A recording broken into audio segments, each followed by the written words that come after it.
This is the smell of a warm 3-day-old egg salad sandwich in a wimpy trash bag. Wimpy, wimpy, wimpy! Blech! And this is the smell of that same sandwich in a hefty, ultra-strong trash bag with new Fabuloso lemon scent. Hefty, hefty, hefty!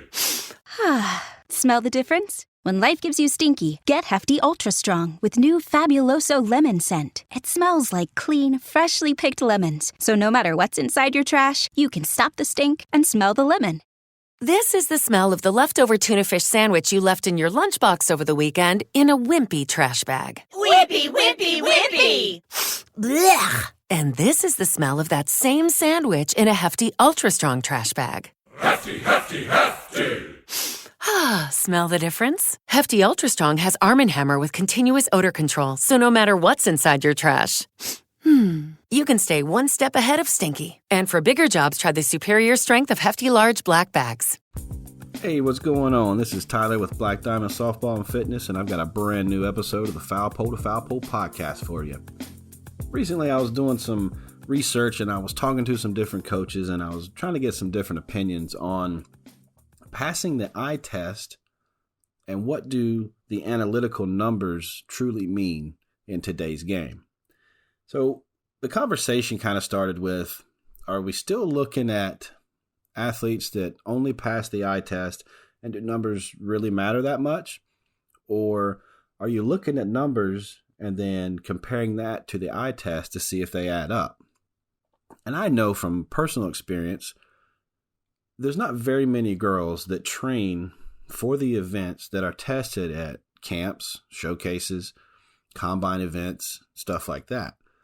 Recently, I was in Myrtle Beach at a showcase, and I could tell just by looking that the girls that were being tested on the different events, they just weren't very comfortable. It's almost like this is the first time they had been tested at exit velocity or overhand velocity, broad jump, 5-10 fives, those different events. So to me, I was thinking, how can an athlete put their best foot forward if they're not comfortable or confident because they haven't trained for it, or it's the first time they're doing something? You know, female athletes across the board, they have this fear of failure just like male athletes.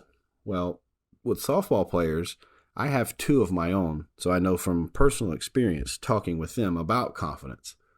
They become more and more confident, just like everyone else, the more they do things. So I could tell with my two daughters that in the events that they had done before, they performed better at. But the events like the broad jump that they really had never done before, they didn't actually know how to line up. They didn't know how to start. They didn't know how low to get. They didn't know, were they supposed to try to jump out of their shoes, try to jump up and out, or try to jump out. They just didn't perform as well as I know they can, and they know they can, because it's an event that they didn't train for.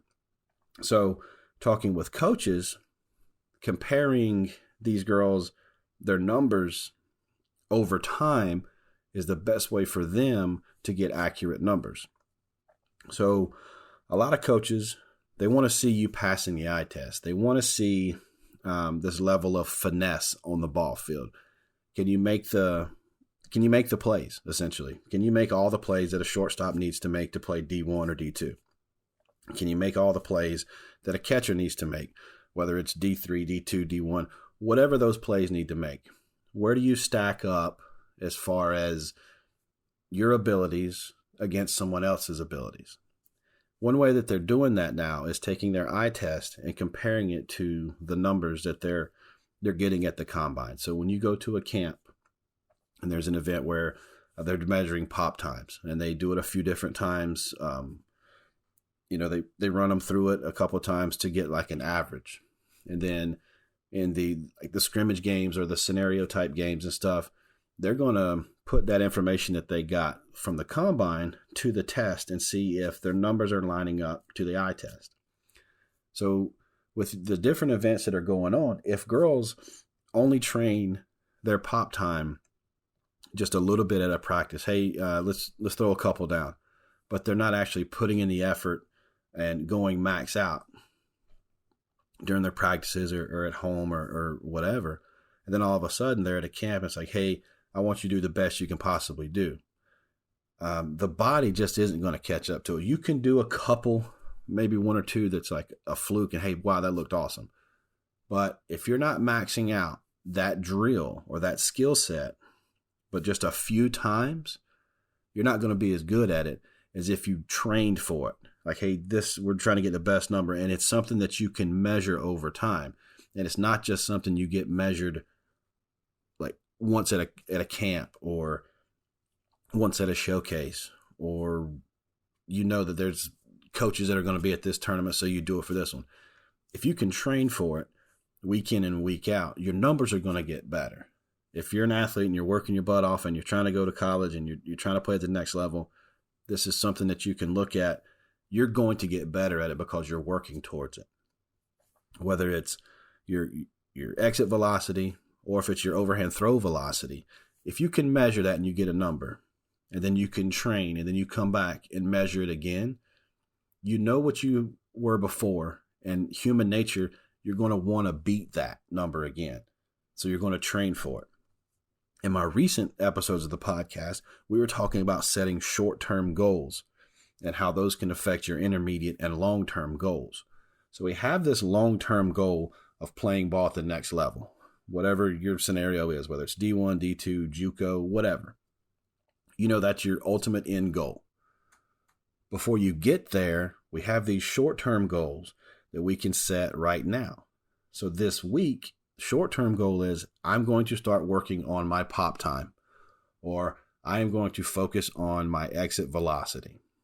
So you test yourself, whatever way you can get numbers, you set these numbers out. So you have this starting point.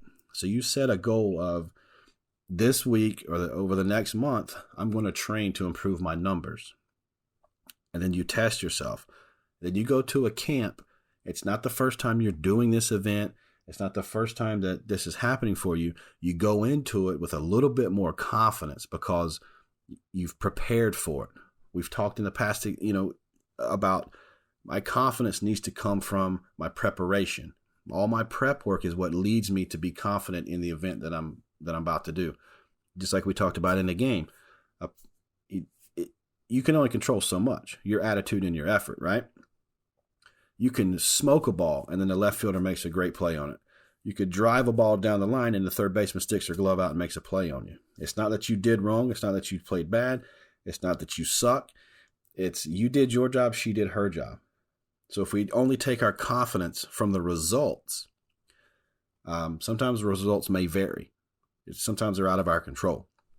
So going back to that prep work, going into a camp, this could be a prospect camp, and this could be one of your schools that's in your top 5. It could be coming down to your top 2 schools right here, and you want to perform well.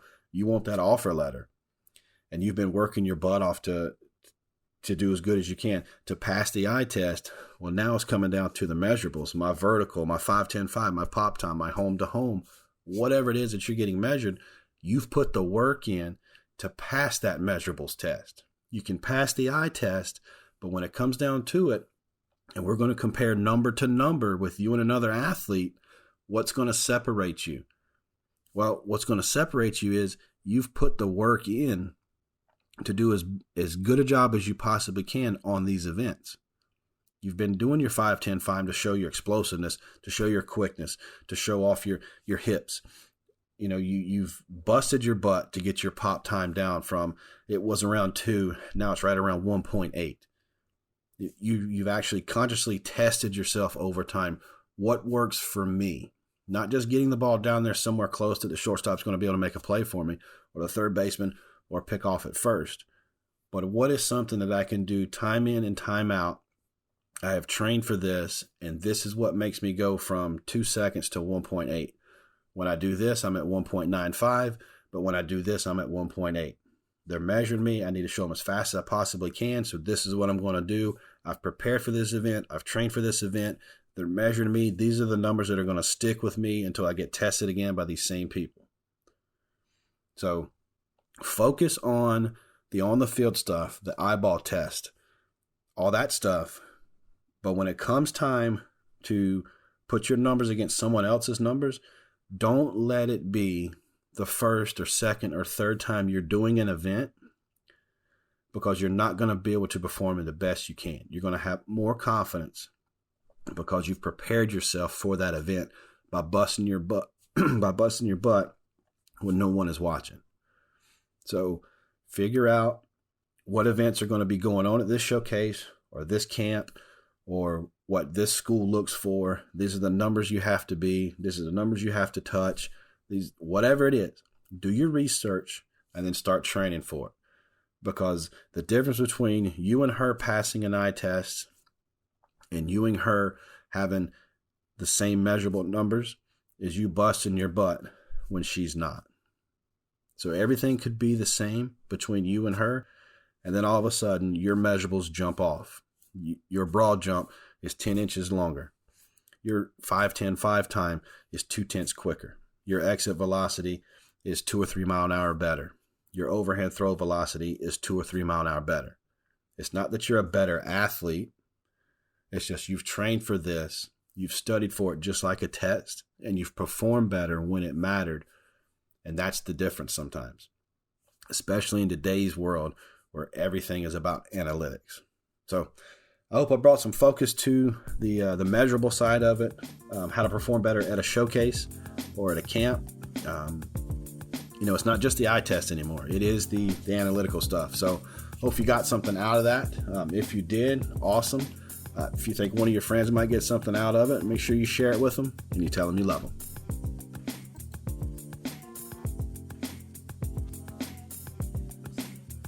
Hello, it is Ryan, and we could all use an extra bright spot in our day, couldn't we? Just to make up for things like sitting in traffic, doing the dishes, counting your steps, all the mundane stuff. That is why I'm such a big fan of Chumba Casino. Chumba Casino has all your favorite social casino-style games that you can play for free anytime, anywhere with daily bonuses. That should brighten your day a little.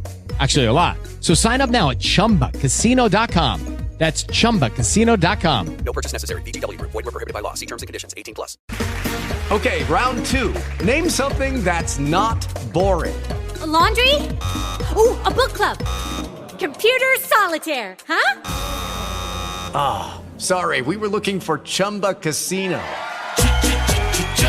That's right. ChumbaCasino.com has over 100 casino-style games. Join today and play for free for your chance to redeem some serious prizes. ChumbaCasino.com. No purchase necessary. Void where prohibited by law. 18+. Terms and conditions apply. See website for details.